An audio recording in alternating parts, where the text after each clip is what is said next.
ആവി പറക്കുന്ന ചൂട് പുഴുക്കും മുളക് ചമ്മന്തിയും മീൻ കറിയും മീൻ ഫ്രൈയും എല്ലാം കൂട്ടി ഒരു പിടി പിടിച്ചാലോ?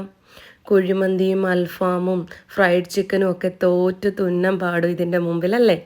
അതെ, നമുക്കെല്ലാവർക്കും ഇഷ്ടമുള്ള ഒരു ഐറ്റം അല്ലേ പുഴുക്കും.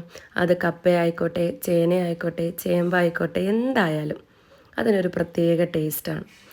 അപ്പോൾ ഞാൻ ഇന്നിവിടെ കാച്ചിലാണ് കേട്ടോ പുഴുങ്ങിയെടുത്തിരിക്കുന്നത്.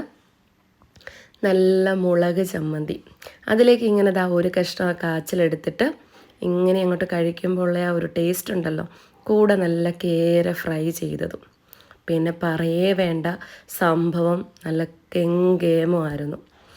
ലൈറ്റിൻ്റെ ഒരു കുറവുള്ളത് കൊണ്ടാണ് കേട്ടോ ആകെ മൊത്തം ഒരു ഇരുട്ട് മയം. എന്നാലും ഫുഡിൻ്റെ ടേസ്റ്റിൽ നമുക്ക് ലൈറ്റൊക്കെ എന്ത് വിഷയമല്ലേ. അപ്പോൾ എന്തായാലും എല്ലാവരുടെയും വായിലൂടെ കപ്പലോടിയെന്നറിയാം. ഇനി നമുക്കിതുപോലെ ഇടയ്ക്കൊക്കെ